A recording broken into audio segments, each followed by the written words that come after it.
کا فلہ عذاب علیم، حد جو گئی حد سے بڑے بات اس کے، بس اس کے لیے عذاب ہے دردناک۔ یا ایھا الذین آمنوا لا تقتلوا الصید وانتم حرم، اے ایمان والو نہ قتل کرو شکار کو اس حال میں کہ تم احرام میں ہو۔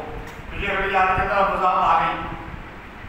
ومن قتلہ منکم متعمدا، اور جس نے قتل کیا اس کو تم میں سے متعمدن جان بوجھ کر یعنی شکار کو، فجزاء مثل ما قتل من النعام، بس بدلہ ہے اس کا جو قتل کیا اس نے برابر مویشی کے، یحکم بہ ذوی عدل منکم، حکم کرے اس کا فیصلہ کرے اس کا دو آدمی کے اعتبار والے تم میں سے، ہدیم بالغ الکعبۃ او کفارۃ طعام مساکین، تم میں سے دو آدمی فیصلہ کرے یہ نیاز پہنچانی ہے کعبے کی طرف یا کھانا کھلانا ہے مسکینوں کو، او عدل ذالک صیام لیذوق وبال امرہ، یا اس کے برابر روزے رکھنا ہے تاکہ چکھے وبال اپنے کام کا،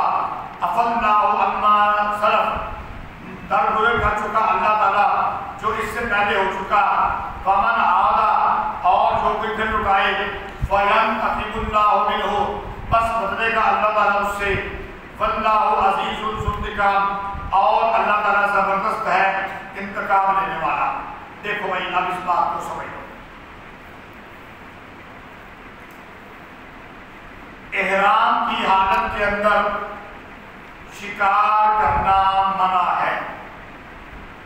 اب اگر ایک آدمی نے جان بوجھ کر شکار کیا، جان بوجھ کر، اور کسی جانور کو مارا، اب کیا کرنا پڑے گا؟ فرمایا کہ دو معتبر آدمی انصاف کرنے والے اس بات کا فیصلہ کریں کہ اس کو اس کے بدلے میں کیا دینا چاہیے۔ مثلا اگر اس نے کوئی کبوتر وغیرہ مارا ہے تو یہ چھوٹی چیز ہے، اس کے بدلے کے اندر کوئی مرغا وغیرہ، اگر اس نے ہرن وغیرہ مارا ہے تو یہ بکرے اور چھترے کے برابر ہوتا ہے۔ تو اس آدمی کو پھر چاہیے کہ اب اس کے بدلے کے اندر یہ نیاز لے کر جائے کعبے کی حدود کے اندر وہاں پر، اور جو دو آدمی نے فیصلہ کیا نا کہ اس کے بدلے کے اندر تجھے کی ذبح کر، ٹھیک ہے، یعنی بکرا چھترا یا جو بھی ہے، تو اس کو یہ وہاں پر جا کر خرید کر ذبح کرنا پڑے گا، کیونکہ احرام کی حالت میں شکار منع تھا اس نے کیا۔ تو اس سے اس کا جو عمرہ یا حج ہے وہ پھر ٹھیک ہو جائے گا۔ یا مسکینوں کو کھانا کھلانا ہے۔ اب پیچھے مسئلہ بیان ہوا تھا، وہاں پر تھا کہ 10 مسکینوں کو کھانا کھلاؤ، یہاں پہ مسکینوں کو کھانا جو کھلانا ہے اس کی تفصیل یہ ہے کہ جو جانور اس کے ذمے لگایا گیا کہ یہ جانور تم نے ذبح کرنا ہے، اتنا تم نے شکار کیا، اس کا بدلہ یہ بنتا ہے، تو وہ جانور اس کو نہیں ملا، تو جتنی اس جانور کی قیمت بنتی تھی، جتنی اس جانور کی قیمت بنتی تھی، اتنے پیسوں کا کھانا خرید کے مسکینوں کو کھلاتے ہیں۔ دو باتیں ہو گئی۔ تیسری بات ہے کہ روزے رکھے۔ اب پیچھے تو بتا دیا تھا کہ 3 روزے رکھے، یہاں پر 3 کی بات کوئی نہیں، تو اب کتنے روزے رکھنے ہیں؟ تو اگر اس جانور کی قیمت تھی 4000 روپیہ اور 4000 روپے کی گندم کتنی آتی تھی؟ 100 روپے کے حساب سے رکھی ہے، مثال ہی دیتی ہے نا، کتنی آتی تھی؟ 1 من. اور صدقۃ الفطر 2 کلو ہے، تو 1 من گندم کے 2 کلو کو 2 پر تقسیم کرو گے تو آ جائے گا 20. تو 20 مسکینوں کو کھانا کھلانا ہو گیا نا، تو پھر اس کے بدلے کے اندر پھر کتنے روزے رکھے گا؟ 20. کتنے روزے رکھے گا؟ 20. اگر 2000 کا جانور آتا ہے تو 200 روپے اگر قیمت بنتی ہے اسی حساب کے مطابق، تو پھر کتنے رکھے گا؟ 10. اور اس کا حساب کر لیں گے. اس کے مطابق پہلی بات تو یہ ہے کہ یا تو وہ اس طرح جانور جو اس نے شکار کیا وہ کرے، اگر وہ نہیں ملتا کھانا کھلائے اس کے برابر، اگر وہ بھی نہیں کر سکتا پیسے نہیں ہیں تو پھر اس کے برابر وہ میرے برابر بتا دیا کیا بنتا ہے، روزے رکھے. یہ جو اس نے کیا اس کا وبال اس کے اوپر پڑ گیا. چلو جی آگے. وَإِنَّ لَكُمْ صَيْدُ الْبَحْرِ، حلال کیا تمہارے لیے شکار دریا کا. اس کے نیچے لکھو جی عطف ہے، عطف ہے، عطف عین کوئن اور فے.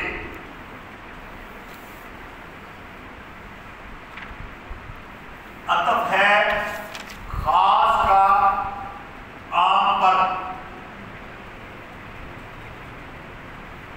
عطف ہے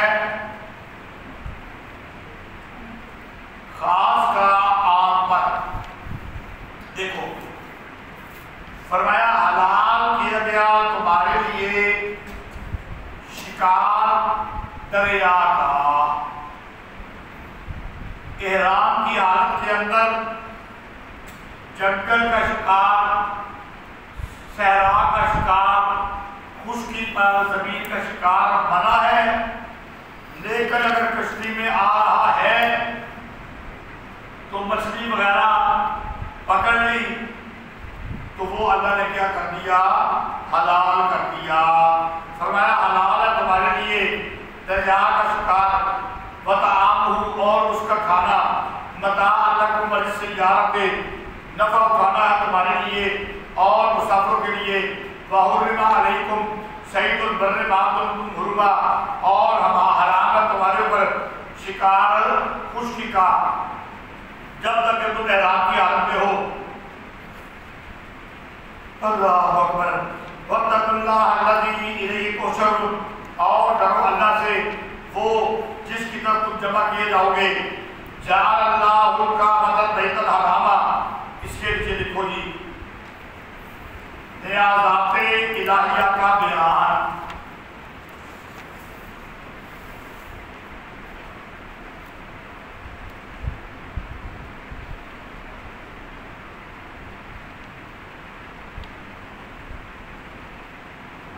نیازات الہیہ کا بیان، نیازات الہیہ کا بیان. جعل اللہ الکعبۃ البیت الحرام، بنایا اللہ تعالیٰ نے کعبہ کو جو گھر ہے بزرگی والا، قیام الناس سے لوگوں کے کھڑا ہونے کی جگہ، والشہر الحرام اور مہینے ادب والے 4. کون سے بتا چکو پہلے؟ ذوالقعدہ، ذوالحج، محرم اور رجب. والہدی والقلائد، اور ہدی کا جانور اور جس کے گلے میں پٹا ڈال دیا جائے نشانی کے طور پر کہ یہ اللہ کے گھر کی طرف لے کر جانا ہے. ذالک لتعلموا ان اللہ یعلم ما فی السماوات وما فی الارض وان اللہ بکل شیء علیم. یہ اس لیے کہ تم جان لو کہ اللہ تعالیٰ جانتا ہے جو کچھ ہے آسمانوں میں اور جو کچھ ہے زمین میں، اور بے شک اللہ تعالیٰ ہر چیز کو خوب جاننے والا ہے. اعلموا ان اللہ شدید العقاب وان اللہ غفور رحیم. جان لو کہ اللہ تعالیٰ سب کا سزا دینے والا اور بے شک اللہ تعالیٰ بخشنے والا مہربان ہے. الرسول الا البلاغ، نہیں ہے رسول کے ذمہ مگر پہنچا دینا. واللہ یعلم ما تبدون وما تکتمون، اور اللہ تعالیٰ جانتا ہے جو تم چھپاتے ہو، جو تم ظاہر کرتے ہو، جو تم چھپاتے ہو. قل لا یستوی الخبیث والطیب ولو اعجبک کثرۃ الخبیث، تو کہ نہیں ہے برابر ناپاک اور پاک، اگرچہ ناپاک چیز کا زیادہ ہونا تجھے اچھا لگے. حرام چیز زیادہ لے جاتی ہے بندے کو، لیکن یہ پاویں زیادہ ہوئے پاک کے برابر نہیں ہے. فاتقوا اللہ یا اولي الالباب لعلکم تفلحون، بس کرو اللہ سے اے عقل والو تاکہ تم کامیاب ہو جاؤ. یا ایھا الذین آمنوا لا تسألوا عن اشیاء ان تبد لکم تسؤکم، اے ایمان والو نہ سوال کرو ان چیزوں کے بارے میں اگر ظاہر کر دی جائیں تم پر تمہیں بری لگے. یہاں پر بھی بات کو سمجھ لو بھائی، پھر آیت کا ترجمہ آپ کو سمجھ آ جائے گا. پیارے پیغمبر صلی اللہ علیہ وآلہ وسلم نے اللہ تعالیٰ کے حکم سے بعض چیزوں کو حلال بتا دیا اور بعض چیزوں کو حرام بتا، لیکن کچھ چیزیں اللہ نے بیان نہ کیا، پیارے پیغمبر نے بھی بیان نہ. اس میں تمہیں پوری چھٹی دے دی، چلو بعد میں فقہاء آئیں گے، مجتہدین آئیں گے، وہ ان پہ اجتہاد کر لیں گے. تو ایک چیز کے بارے میں تم سوال کر لو کہ بھئی یہ چیز حلال ہے یا حرام، تو اللہ تعالیٰ نے اس کو حلال رکھا تھا، لیکن جب پیارے پیغمبر صلی اللہ علیہ وآلہ وسلم سے بار بار سوال کرو گے نا تو غصے سے اللہ تعالیٰ حرام بھی قرار دے گا. حضور اکرم صلی اللہ علیہ وآلہ وسلم خطبہ دے رہے تھے حج کا، تو ایک صحابی کھڑا ہوا، اس نے کہا کہ یا رسول اللہ حج کتنے سال فرض ہے، کب کب فرض ہے؟ پیارے پیغمبر صلی اللہ علیہ وآلہ وسلم نے فرمایا کہ اگر میں کہہ دیتا ہر سال تو تمہارے اوپر مشکل ہو جاتا. جب مطلق بات کی ہے کہ ایک آدمی کے پاس اتنی طاقت ہو کہ وہ گھر میں کھانا کھلانے کے پیسے پورے کر کے صبر کے کر کے اس کو حج لازم ہے، تو بس ٹھیک ہے. اب آگے سوال کرنا کتنے حج لازم ہے، ہر سال لازم ہے، دا کرو. آپ نے فرمایا، اس نے کہا ہر سال لازم ہے. آپ نے فرمایا کہ اگر میں ہاں کہہ دیتا نا تو ہر سال لازم ہو جاتا، تو ایسا سوال نہ کرو. یہاں پہ ہمارے دادا محترم حضرت مولانا قاضی نور محمد رحمۃ اللہ علیہ، اللہ ان کی قبر پر کروڑوں رحمت نازل فرمائے، وہ فرماتے ہیں یعنی ان حلال و حرام کے مسائل کو غیر اہم جان کر کہیں ان کی تبلیغ نہ کرو. ان کی تبلیغ بھی ضروری ہے، مسئلہ توحید کا بھی اہتمام ہوگا. تم اپنا فرض ادا کرو، پھر لا یضرکم من اضل اذا اهتدیتم، یعنی تمہارا کچھ نہیں بگاڑتا جو کوئی بہکا جب تم ہدایت پر ہو. اچھا جی، تو بات آپ کو سمجھا دی میں نے کہ اس پر ایک اور بات بھی ہے کہ بعض مفسرین نے یہ بات بھی کہی ہے کہ دیکھو نا کہ گائے کے ذبح کرنے کا بنی اسرائیل کو حکم ہوا تھا، گائے کے ذبح کرنے کا بنی اسرائیل کو حکم ہوا تھا. اب انہوں نے کہا کہ کیویں ہوئے، کیڑا رنگ ہوئے، کیڑی نسل ہوئے، سوال کرتے گئے نا. تو پھر قید لگتی گئی، قید لگتی گئی۔ آخرکار جب قیدیں لگوا لی تو پھر وہ گائے ملتی نہیں تھی۔ آگے اس کی مختلف تفصیلیں ہیں، پتہ نہیں ایک بچے کے بعد سے ملی ہے، جوان کس سے، پھر بہت بڑی ان کو اس کی قیمت ادا کرنی پڑی۔ تو اس لیے جب کوئی مسئلہ بیان ہو رہا ہو اور ایک بات کو مطلقاً چھوڑ دیا جائے تو سوال نہیں کرنا چاہیے۔ یا ایھا الذین آمنوا لا تسألوا عن اشیاء ان تبد لکم تسؤکم، اے ایمان والو نہ سوال کرو ان چیزوں کے بارے میں اگر ظاہر کر دی کہ تم پر تم کو بری لگے۔ وَإِن تَسْأَلُوا عَنْهَا حِينَ يُنَزَّلُ الْقُرْآنُ تُبْدَ لَكُمْ، اور اگر تم سوال کرو اس سے جب کہ ابھی قرآن نازل ہو رہا ہے، ظاہر کر دیجئے کہ تم پر عَفَا اللَّهُ عَنْهَا، درگزر کیا ہے اللہ نے اس سے، وَاللَّهُ غَفُورٌ حَلِيمٌ، اور اللہ تعالیٰ بخشنے والا بردبار ہے۔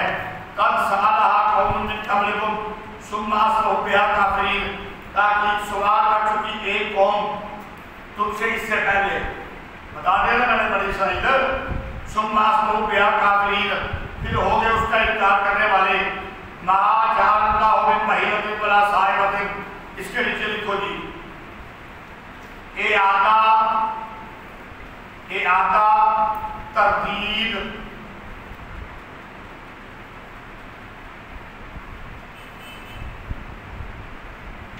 اعادہ تردید تحریمات غیر اللہ، اعادہ تردید تحریمات غیر اللہ۔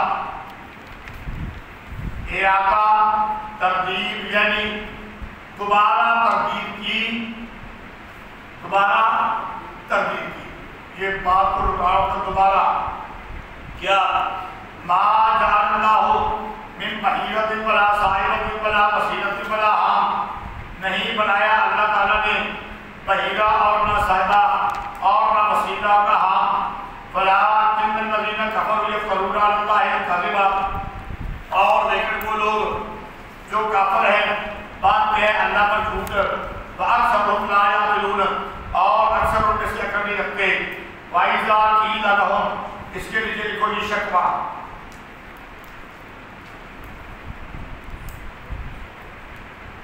وَإِذَا قِيلَ لَهُمْ، اور جب کہا جاتا ہے ان سے تَعَالَوْا إِلَىٰ مَا أَنزَلَ اللَّهُ وَإِلَى الرَّسُولِ، آؤ اس بات کی طرف جو اتاری اللہ نے اور اس کی طرف جو رسول نے، کہنے لگے قَالُوا حَسْبُنَا مَا وَجَدْنَا عَلَيْهِ آبَاءَنَا، کہنے لگے کافی ہم کو جس پر پایا ہم نے اپنے باپ دادے کو۔ جب ان سے کہا گیا نا اس بات کی طرف آؤ جو اللہ اور اس کے رسول نے تمہارے اوپر اتاری ہے یعنی نازل کی ہے، کہنے لگے نہیں، ہم نے اپنے باپ دادے کو جس مقام پہ پایا نا جو انہوں نے سانو سکھایا ہے سانو وہ ایک کافی ہے۔ استغفر اللہ۔ اولو کان آباؤہم لا یعلمون شیئا ولا یہتدون، کیا بنا وہ اگر ہوتے ان کے باپ دادے نہ جاننے والے کسی چیز کو اور نہ راہ پاتے۔ یا ایھا الذین علیکم انفسکم، اے ایمان والو تم پر لازم ہے فکر اپنی جان کا۔ تھوڑا سا اس کو سمجھ لو، وہ میں پہلے بیان کر چکا ہوں ایک چیز کو، یہاں پر اس چیز کو بیان کرنا تھا جو دادا محترم حضرت مولانا قاضی نور محمد رحمۃ اللہ علیہ نے فرمایا، وہ یہاں پر ہے کہ اے ایمان والو تم پر لازم ہے فکر اپنی جان کا۔ آگے آیت کا میں نہ کرتا ہوں، میں نے بات سمجھ لو جو میں نے بتائی ہے کہ یعنی حلال اور حرام کے مسائل کو غیر اہم جان کر کہیں یہ نہ سمجھو کہ ان کی تبلیغ نہیں کرنی۔ حلال اور حرام ان مسائل کو غیر اہم سمجھ کر کہیں تم یہ نہ سمجھو کہ ہم نے ان کی تبلیغ نہیں کرنی۔ ان کی تبلیغ بھی ضروری ہے، ان کی تبلیغ کرنا بھی، حلال حرام کا بتانا بھی ضروری ہے، تب ہی مسئلہ توحید کا اہتمام ہوگا۔ تمہارا کام ہے اپنا تم پر لازم ہے فکر اپنی جان کا. جان کا فکر کیا ہے کہ تم بیان کر دو. لا یضرکم من ضل اذا هدیتم، وہ تمہارا کچھ بھی نہیں بگاڑ سکتے جب تم ہدایت پر ہو. یہ قادثہ رحمۃ اللہ علیہ نے فرمایا. اس کی تفسیر اِلَى اللَّهِ مَرْجِعُكُمْ جَمِيعًا فَيُنَبِّئُكُم بِمَا كُنتُمْ تَعْمَلُونَ. اللہ ہی کی طرف تم کو لوٹ کر آنا ہے سب کو، بس خبر دے گا تم کو اس کی جو تم کرتے ہو. یا ایھا الذین آمنوا شہادۃ بینکم اذا حضر احدکم الموت. اے ایمان والو گواہ بنا لو آپس میں جب قریب آئے تم میں سے کسی ایک کو موت. حین وصیت اسلام، وصیت کے وقت دو آدمی ذوا عدل منکم، جو انصاف والے ہوں تم میں سے، او آخران من غیرکم، یا دوسرے جو تم میں سے نہ ہوں. ان انتم ضربتم فی الارض، اگر تم نے سفر کیا ہو زمین میں، فاصابتکم مصیبۃ الموت، پس پہنچی تم کو موت کی مصیبت. اب یہاں پر میں نے ترجمہ کر دیا. اب یہاں پر بھی میں نے بات کو سمجھ لو تو پھر بات آگے ترجمے میں آسان ہو جائے گی.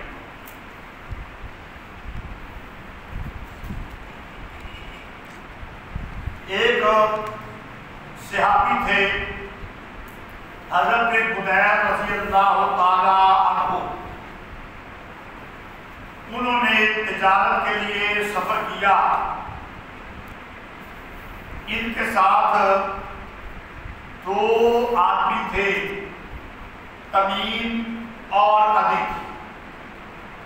علامہ شبیل احمد عثمانی رحمۃ اللہ علیہ نے لکھا ہے کہ اس وقت یہ عیسائی تھے، مسلمان نہیں ہوئے تھے. اس بات سے یہ پتہ چلتا ہے کہ بعد میں مسلمان ہو گئے کیونکہ انہوں نے یہ باتیں کی ہے. تو یہ حضرت بدیر رضی اللہ تعالیٰ عنہ اور تمیم اور عدی یہ تجارت کا سفر کرنے کے لیے نکلے. رستے کے اندر حضرت بدیر رضی اللہ تعالیٰ عنہ ہو گئے بیمار، اور ان کو یہ لگا کہ میرا آخری وقت آ گیا ہے. تو انہوں نے ایک کاغذ لیا اور اس کے اوپر جو ان کے پاس سامان تھا نا اس کی تفصیل لکھ دی کہ یہ چیز ہے، اور ایک توڑا بوری لی، نیچے اس کاغذ کو رکھ دیا، اوپر سارا سامان رکھ دیا. اوپر سے بند کر کے اپنے ساتھی کو کہا کہ اگر میری موت آ جائے تو تم میرے ورثاء کو جا کر یہ توڑا دے دینا. انہوں نے کہا کہ ٹھیک ہے. اب جب وہ یہ کام کر چکے تو اس کے بعد واقعی ان پر موت آ گئی. ان دونوں کے دل کے اندر کھوٹ پیدا ہوا، ان دونوں کے دل کے اندر. تو انہوں نے اس میں ایک چاندی کا پیالہ تھا جس پر سونے کے نقش و نگار ہوئے تھے، وہ اس میں سے رکھ لیا. یہ پیالہ کہیں اوپر پڑا ہوا تھا. ان کو یہ پتہ نہیں تھا کہ نیچے اس کی تفصیل بھی ہے. ٹھیک ہے. پھر توڑا بند کر کے واپس آئے تو مدینے میں وہ رسول کو کہا کہ یہ تمہارا بندہ مر گیا تھا تو یہ اب انہوں نے لے لیا. جب انہوں نے کھولا اور سامان کے نیچے سے تفصیل بھی نکل آئی تو انہوں نے ان دونوں سے پوچھا کہ کیا یہ وصیت کرنے کے بعد، یہ سامان دینے کے بعد ہمارا رشتہ دار زیادہ بیمار ہو گیا تھا کہ اس کے اوپر کوئی خرچہ وغیرہ آیا ہو اور سامان میں سے کوئی چیز تم نے بیچی ہو؟ کہنے لگے نہیں، وہ تو بعد میں فوت ہو گیا تھا. کہنے لگے کہ مال میں ایک پیالہ کم ہے چاندی سونے کا. پیارے پیغمبر صلی اللہ علیہ وسلم کے پاس آیا واقعہ پر قسم آئی کہ تم قسم اٹھاؤ، تو انہوں نے قسم اٹھا دی کہ ہم نے پیالہ نہیں چرایا۔ تو بات ختم ہو گئی جب انہوں نے قسم اٹھا دی۔ لیکن کچھ عرصہ بعد وہ پیالہ ایک سراغ چاندی اور سونا ہو ان کے پاس، اس کے پاس سے برآمد ہو گیا۔ تو انہوں نے کہا کہ یہ پیالہ کہاں سے تم نے لیا؟ اس نے بتا دیا کہ وہ تمیم اور ربی نے میرے پاس بیچا ہے۔ اب یہ ورثہ پھر آگے نبی کریم صلی اللہ علیہ وآلہ وسلم پر، تو آپ نے پھر بلایا ان کو، آپ نے پھر بلایا ان کو اور کہا بتاؤ پیالے کے بارے میں۔ کہنے لگے کہ ہمیں اس کے بارے میں کوئی پتہ نہیں۔ آپ صلی اللہ علیہ وآلہ وسلم نے اب ورثاء سے کہا کہ تم قسم اٹھاؤ۔ تو چونکہ ان کے پاس لسٹ موجود تھی، اس میں پیالے کا ذکر تھا، تو انہوں نے اس بات پر کیا کر دی؟ قسم اٹھا دی۔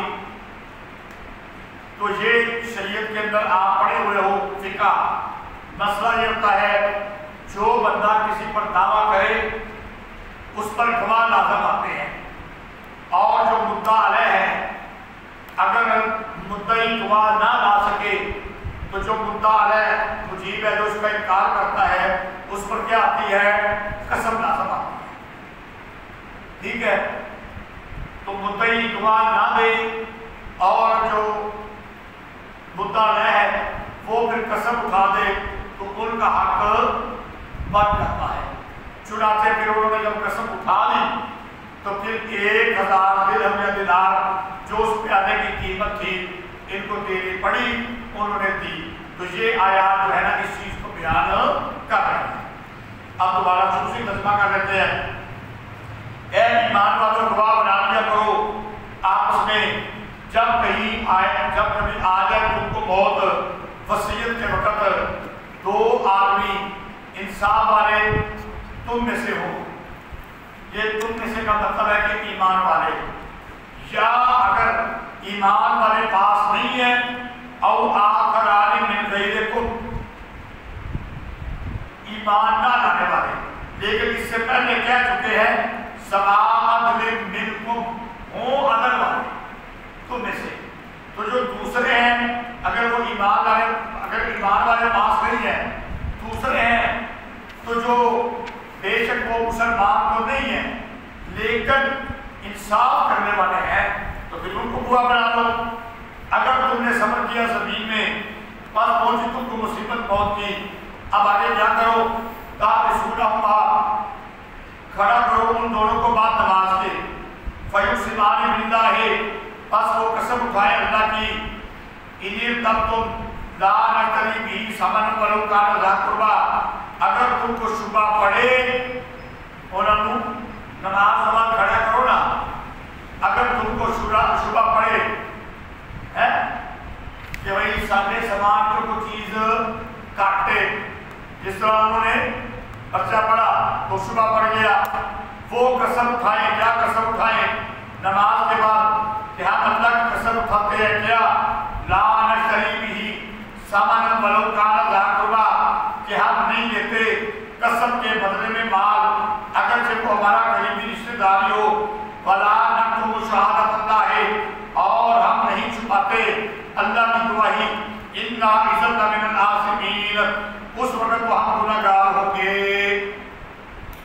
فَإِنْ أُصِرَ عَلَىٰ أَنَّهُمَا اسْتَحَقَّا، بس اگر خبر ہو جائے کہ وہ دونوں حق دبا گئے ہیں، سارا واقعہ بیان ہو گیا تو بات سمجھ لو، وہ دونوں حق دبا گئے ہیں، خبر ہو جائے، پکا پتا چل جائے، جیسے پیالہ مل گیا تھا پھر کیا ہو، بس اگر خبر ہو جائے کہ وہ دونوں حق دبا گئے ہیں تو بس دوسرے کھڑا کرو ان کو ان کی جگہ پر، وہ کون؟ جن کا حق دبایا گیا ہے، من الذین استحق علیہم الاولیاء، جن کا حق دبایا گیا ہے اس کے رشتہ دار، فیقسمان باللہ، اب وہ قسم اٹھائیں اللہ کی، لشہادتنا احق من شہادتہما فبعضینا، البتہ ہماری گواہی زیادہ سچی ہے ان دونوں کی گواہی سے، وما قضینا، اور ہم نے کوئی زیادتی نہیں کی، انا اذا لمن الظالمین، اس وقت ہم ہو جائیں گے ظالموں سے۔ ذالک ادنیٰ ان یأتوا بالشہادۃ علی وجہہا، یہ قریب ہے اس کے کہ لائیں گے وہ گواہی ٹھیک طریقے پر۔ جب ان کو یہ پتہ ہوگا نا لوگوں کو کہ ہمارے مقابلے کے اندر بھی گواہی آ جانی ہے، اگر کل کو پکڑے گئے تو دوسرے وارث وہ قسمیں اٹھا دیں گے، جب وہ قسمیں اٹھا دیں گے نا تو پھر قسم اٹھانے والے میں کو ڈر پیدا ہو جائے گا، تو جب ڈر پیدا ہوگا تو پھر وہ گواہی ٹھیک دیں گے، پھر وہ جھوٹی قسم نہیں اٹھائیں گے۔ ذالک ادنیٰ ان یأتوا بالشہادۃ، یہ قریب ہے اس کے کہ لائیں گے گواہی ٹھیک طریقے پر، یا ڈریں گے کہ لوٹ جائے گی قسم کے بعد دوسری قسم، کہ لٹائی جائے گی قسم کے بعد دوسری قسم، ساڑھے اٹھے قسم کے بعد قسم، ہاں کہ اصلی قسم چکی جھوٹھی، پھر کل وہ بھی قسم چک کر کے جو سارا مسئلہ بیان ہو گیا۔ واتقوا اللہ واسمعوا، اور ڈرو اللہ سے اور سنتے رہو، واللہ لا یہدی القوم الفاسقین، اور اللہ تعالیٰ ہدایت نہیں دیتا فاسق لوگوں کو۔ یوم یجمع اللہ الرسل فیقول ماذا اجبتم، جس دن جمع کرے گا اللہ تعالیٰ رسولوں کو، بس کہے گا کیا تم کو جواب ملا تھا، قالوا لا علم لنا انک انت علام الغیوب، کہنے لگے ہمیں کوئی علم نہیں ہے، بے شک تو ہی جاننے والا ہے غیر کی باتوں کو۔ دیکھو بھائی، اللہ تعالیٰ رسولوں کو جمع کرے گا، ان کے صحابہ وہ تو ان کے ساتھی ہیں، لیکن ساری امت جو ہے وہ ساری کی ساری تو مسلمان نہیں ہوئی، بلکہ اکثریت مسلمان نہ ہوئی تھی۔ تو سوال کرے گا اللہ تعالیٰ، جب جمع کرے گا اللہ رسولوں سے تو پھر ان سے کہے گا تمہیں کیا جواب ملا تھا۔ تو اب اکثریت چونکہ نہیں ماننے والی تھا، صحابہ ساتھی تو کم تھے ہر ایک کے، تو اکثریت ماننے والی نہیں۔ اب اس کے جواب کے اندر رسولوں نے کہا قالوا لا علم لنا، کہنے لگے ہمیں کوئی علم نہیں۔ سوال پیدا ہو گیا کہ جب ان کو اکثریت نے انکار کر دیا تو علم تو ہے، علم تو ہے، تو پھر یہ کیوں کہہ رہے ہیں رسول کہ ہمیں علم کوئی نہیں؟ تو آپ اس کے جواب دیے گئے ہیں، سن لو۔ ایک جواب اس کا یہ ہے کہ پہلے جب اللہ تعالیٰ کی جو شان جلالی ہے اس کا انتہائی ظہور ہوگا اور نفسا نفسی کا عالم ہوگا، اس وقت انتہائی خوف کی حالت ہوگی سب کی، انبیاء کی بھی۔ تو اب اس وقت جب سوال ہوا تو انہوں نے کہہ دیا ہمیں کوئی علم نہیں، یہ نفسا نفسی کا عالم تھا، خوف کا عالم تھا، خوف کے عالم میں کہہ دیا نہیں۔ پھر جب حضور اکرم صلی اللہ علیہ وآلہ وسلم ان کی سفارش سے سب کی طرف اللہ کی نظر رحمت ہوئی تو اس وقت سے بیان کر دیں گے کہ واقعی اکثر نے انکار کیا تھا۔ یہ تفسیر کی ہے حسن رحمت اللہ علیہ اور مجاہد رحمت اللہ علیہ نے۔ دوسری تفسیر حضرت عبداللہ ابن عباس رضی اللہ تعالیٰ عنہ کے نزدیک لا علم لنا کا مطلب یہ ہے کہ اللہ تیرے کامل علم کے سامنے ہمارا علم کچھ بھی نہیں۔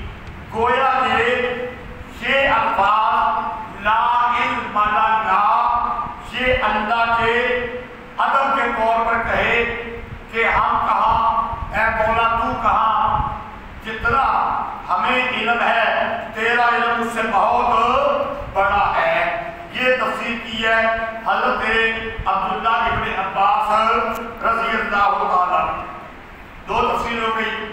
تیسری تفسیر یہ ہے ابن جریج رحمۃ اللہ علیہ کے نزدیک، قالوا لا علم لنا سے مراد یہ ہے کہ ہمیں معلوم نہیں، جب تک ہم ان کے اندر رہے اس وقت تک تو ہمیں معلوم ہے، لیکن جب ہم تیرے پاس آ گئے، ہمارے اوپر موت آ گئی، اس کے بعد انہوں نے کیا اس کی ہمیں خبر کوئی نہیں۔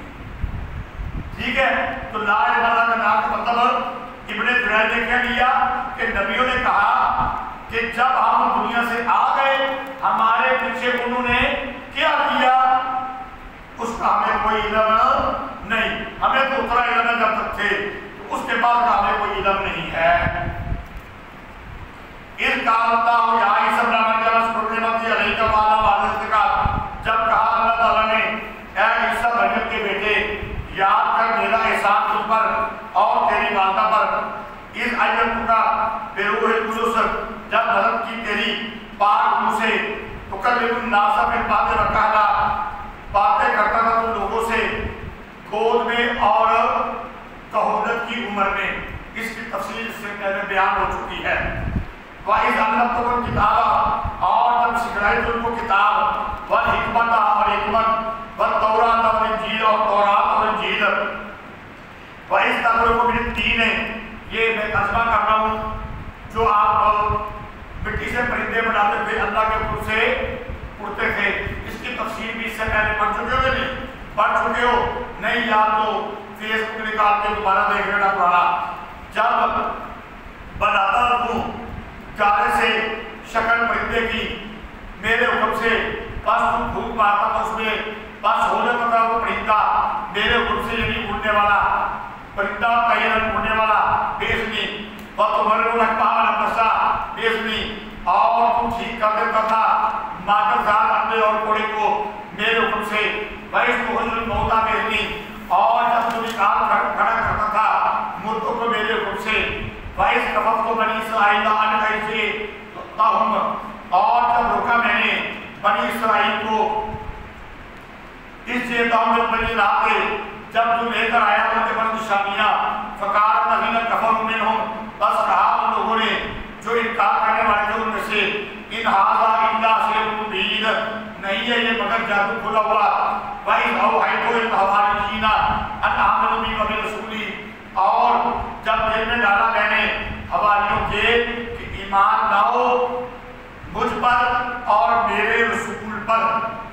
حواریوں کے بارے میں اس سے پہلے بات ہو چکی ہے، خوشنما کے نہ پوچھا کون تھے؟ ہاں ایک تفسیر، دو بھی تھے، دوسری تفسیر جتنے بھی ساتھی تھے۔ اچھا جی، قالوا آمنا واشهد بأننا مسلمون، کہنے لگے ہم ایمان لائے اور گواہ ہے کہ ہم ہیں فرما بردار۔ اس قال حواریون،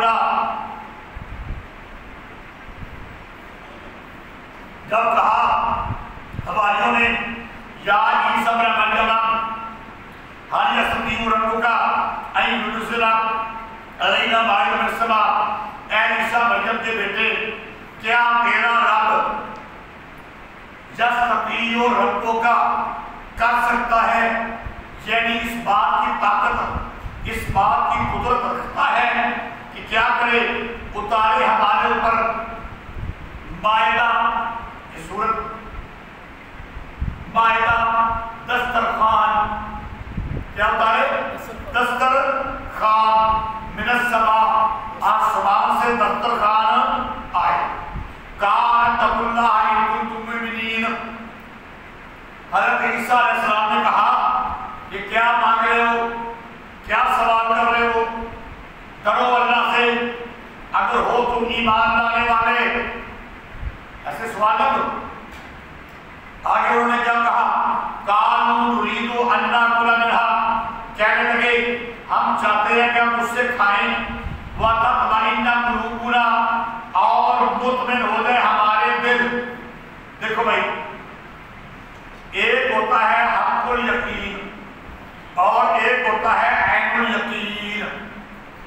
انہوں نے کہا کہ آپ اللہ کے نبی ہیں، ہم آپ پر ایمان لائے، حق الیقین تو ہے ہمیں، لیکن جب دسترخوان آ جائے گا ایک بہت بڑی نشانی ہوگی، ہم اس میں سے کھائیں گے بھی اور ہمارے دل مطمئن ہو جائیں گے. یعنی کیا ہو جائے گا؟ عین الیقین ہو جائے گا، ہم اپنی آنکھوں سے دیکھ لیں گے.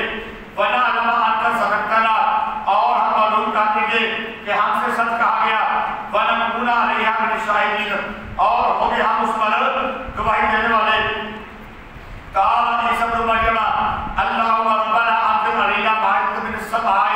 کہا عیسی مریم کے بیٹے نے، اے اللہ رب ہمارے، اتار ہمارے اوپر ایک دسترخوان آسمان سے.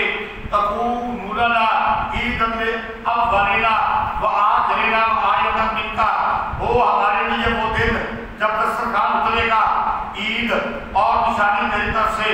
وارزقنا وانت خیر الرازقین اور روزی دے ہم کو اور تو بہتر روزی دینے والا ہے. قال اللہ انی منزلها علیکم. کہا اللہ تعالیٰ نے میں اس کو نازل کروں گا تم پر. فمن یکفر بعد منکم پر جو کوئی انکار کرے بعد اس کے تم میں سے، فإنی واثقہ عذاب اللہ واثقہ بس میں عذاب دوں گا اس کو، ایسا عذاب کہ اس جیسا عذاب کسی ایک کو لا واثقہ احد من العالمین، کسی ایک کو اس جیسا عذاب اس سے پہلے نہیں دیا گیا. دیکھو بھائی، یہاں پر مفسرین کی دو رائے ہیں.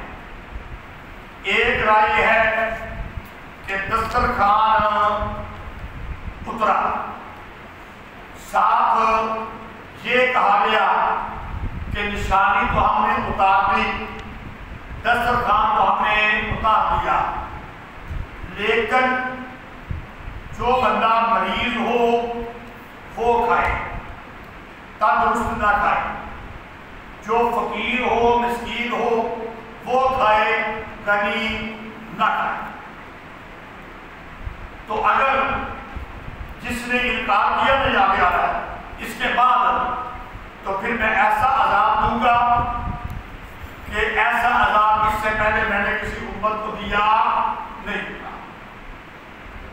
اب بعض مفسرین کہتے ہیں کہ دسترخوان نازل ہوا تو تندرست بھی کھانے لگ گئے اور غنی بھی کھانے لگ گئے، تو پھر اللہ کا عذاب آ گیا. بعض مفسرین دوسرے یہ کہتے ہیں کہ جب یہ کہا گیا نا کہ میں ایسا عذاب دوں گا جیسا عذاب کسی کو نہیں دیا گیا، تو یہ ڈر گئے اور اپنے مطالبے سے پیچھے ہٹ گئے، دسترخوان نازل نہیں ہوا. دونوں کی تفسیریں مفسرین نے کی ہیں. آگے اللہ عالم الصواب. وَإِذْ قَالَ اللَّهُ يَا عِيسَى ابْنَ مَرْيَمَ. دو یہ آخری آیات ہیں، ذرا اچھے طریقے سے سمجھنا. اور جب کہا اللہ نے اے عیسیٰ مریم کے بیٹے، کیا تو نے کہا تھا أَنْتَ قُلْتَ لِلنَّاسِ اتَّخِذُونِي وَأُمِّيَ إِلَٰهَيْنِ مِن دُونِ اللَّهِ. کیا تو نے کہا تھا لوگوں کو بناؤ مجھ کو اور میری ماں، کون ہے آپ کی ماں مریم کو، الہ اللہ کے سوا. عیسیٰ علیہ السلام سے اللہ پوچھے گا قیامت کے دن، سامنے ساروں کو بٹھا کے ان کی امت کو ہے. اللہ کو پتا ہے کہ عیسیٰ علیہ السلام نے یہ کیا نہیں، لیکن آگے امت بیٹھی ہے نا، انہوں نے سمجھانا ہے کہ تسی پوچھتے سو نا عیسیٰ نو، تو عیسیٰ کی ماں کی عبادت کرتے تھے نا. اب میں تمہارے سامنے عیسیٰ سے کرتا ہوں سوال. تو سوال ہوا ان کو سمجھانے کے لیے امت کو، دیکھو تو انجام برا ہوئے گا کیونکہ عیسیٰ نے تو انہیں آکھیا کوئی نہیں. اب جواب سنیے. کالا، اور یہ جواب بڑے بہترین انداز میں شیخ التفسیر و حدیث استاد العلماء حضرت مولانا قاضی صبح اللہ رحمۃ اللہ علیہ، اللہ ان کی قبر کرو رحمت نازل فرمائے، انہوں نے ان آیات کا ترجمہ جو کیا ہے نا، ساتھ ایک مفہوم بیان کیا ہے، وہ سنو، بہت لطف کے ساتھ اور بڑے اچھے طریقے سے بات سمجھ آتی ہے۔ عیسیٰ علیہ السلام نے کہا پہلی بات، قال سبحانک ما یکون لی ان اقول ما لیس لی بحق، کہا پاک ہے تو، میرے لائق یہ نہیں کہ میں کہوں ایسی بات جس کا مجھے حق نہیں، نمبر 1۔ نمبر 2، ان کنت قلتہ فقد علمت، اگر میں نے یہ کہا ہو تو تجھے بھی اے اللہ معلوم ہوگا۔ دو باتیں ہو گئی۔ تیسری بات، تعلم ما فی نفسی، تو جانتا ہے جو میرے جی میں آیا۔ قاری صاحب نے محنت کیا، میرے جی میں خیال بھی نہیں آیا، کہنا تو دور کی بات ہے، کہنا تو دور کی بات ہے کہ میری بندگی کرو، میرے جی میں تو خیال بھی نہیں آیا۔ کتنی باتیں ہو گئی؟ 3 باتیں۔ ولا اعلم ما فی نفسک، اور میں تعلم ما نفسی، تو جانتا ہے جو میرے جی میں ہے اور میں نہیں جانتا جو تیرے جی میں ہے اللہ۔ انک انت علام الغیوب، 3 باتیں۔ ما قلت لهم الا ما امرتنی بہ، چوتھی بات، میں نے تو یہ کہنا تو دور کی بات ہے، سوچا بھی نہیں، اور میں نے مسئلہ بھی ٹھیک طریقے سے پہنچایا۔ میں نے تو وہ کہا جو مجھ کو حکم ہوا کہ بندگی کرو اللہ کی، جو میرا رب ہے تمہارا رب ہے۔ یا اللہ، میں نے یہ نہیں کہا میری بندگی کرو، میں نے کہا ہوتا تجھے بھی پتا ہوتا۔ دوسری بات۔ تیسری بات، میرے جی میں خیال بھی نہیں آیا۔ کتنی باتیں ہوئی؟ میں نے کہا نہیں 1 بات، میں نے کہا ہوتا تجھے معلوم ہوتا 2 باتیں۔ تیسری بات، میرے جی میں خیال بھی نہیں آیا۔ چوتھی بات، میں نے تو مسئلہ بھی ٹھیک طریقے سے بتایا، کیا؟ اللہ کی بندگی کرو جو میرا رب اور تیرا رب ہے۔ 4 باتیں ہو گئی۔ وَكُنْتُ عَلَيْهِمْ شَهِيدًا مَا كُنْتُ فِيهِمْ، اور میں نے تو اس پر نگہبانی بھی کی تھی، خبر گیری بھی کی تھی۔ وَكُنْتُ عَلَيْهِمْ، اور تو ان پر گواہ ہے، مَا كُنْتُ فِيهِمْ، جب تک میں ان تھا، میں تے خبر گیری بھی کرتا رہا، میں تیرے ڈکتا بھی رہا، نگہبانی بھی کرتا رہا۔ 5 باتیں۔ فَلَمَّا تَوَفَّيْتَنِی، جب تک میں تھا ان میں خبر گیری کی تھی، پس جب تم نے مجھے اٹھا لیا، فَلَمَّا تَوَفَّيْتَنِی كُنْتَ أَنْتَ الرَّقِيبَ عَلَيْهِمْ، جب تم نے مجھے اٹھا لیا تو تو اس وقت تھا ان پر خبر رکھنے والا۔ جب تک میں تھا نا، میں نے خبر رکھی، جب مجھے اٹھا لیا گیا، یا اس سے مراد ہوگا کہ پہلے اٹھا لیا گیا، دوبارہ آئیں گے، یا یہاں پر موت کا معنی ہے، میری موت کے بعد زیادہ بہتر معنی یہ کہ موت کے بعد یہاں پہ۔ کتنی باتیں ہو گئی بھائی؟ 6۔ وَأَنْتَ عَلَىٰ كُلِّ شَيْءٍ شَهِيدٌ، اور تو ہر چیز پر ہوا ہے۔ اب اگلی بات، میں نے کہا بھی نہیں، اگر کہا ہوتا تجھے پتا ہوتا، میں نے سوچا بھی نہیں، میں نے مسئلہ بھی ٹھیک طریقے سے بیان کیا، میں نے اس کے بعد خبر گیری بھی کی، کہ ہن اس کے باوجود ان تعذبہم فإنہم عبادک، اگر تو ان کو سزا دے پس وہ تیرے بندے ہیں۔ قاری صاحب نے ترجمہ کیا، اس کا مطلب بیان کیا، میں ان کی سفارش بھی نہیں کرتا ہے، کیا بھی نہیں، سوچیا بھی نہیں، تجھے پتا بھی ہے، خبر گیری بھی کی ہے، مسئلہ بھی بیان کیتا ہے، کہ ہن میں سفارش بھی، یہ قاری صاحب نے میں نے کیے، میں نے ان تعذبہم فإنہم عبادک کا معنی کیا ہے؟ بس اگر تو ان کو سزا دے تیرے بندے ہیں۔ قاضی صاحب نے اس کا مفہوم بیان کیا، میں ان کی سفارش بھی نہیں کرتا کہ انہوں چھٹ دے، یہ میری قوم ہے۔ وَإِن تَغْفِرْ لَهُمْ فَإِنَّكَ أَنْتَ الْعَزِيزُ الْحَكِيمُ، اگر تو نے بخشے تو ہے زبردست حکمت والا۔ قال اللہ، اب اللہ کا جواب، قال اللہ هَذَا يَوْمَ يَنفَعُ الصَّادِقِينَ صِدْقُهُمْ، کہا اللہ تعالیٰ نے یہ دن ہے نفع دوں گا میں سچوں کو ان کی سچائی کا، لہم جنات تجری من تحتہا الانہار خالدین فیہا، ان کے لیے باغات ہیں بہتی ہیں ان کے نیچے نہریں، رہیں گے اس میں ہمیشہ۔ رضی اللہ عنہم ورضوا عنہ، راضی ہو گیا اللہ ان سے اور وہ اس سے راضی ہو گئے۔ ذالک الفوز العظیم، یہ ہے بڑی کامیابی۔ للہ ملک السماوات والارض وما فیہن، اللہ کے لیے بادشاہی ہے آسمانوں کی اور زمین کی اور جو کچھ اس پہ ہے، وَهُوَ عَلَىٰ كُلِّ شَيْءٍ قَدِيرٌ، اور وہ ہر چیز پر قادر ہے۔ الحمدللہ سورت مکمل ہو گئی، اللہ تعالیٰ عمل کی توفیق عطا فرمائے۔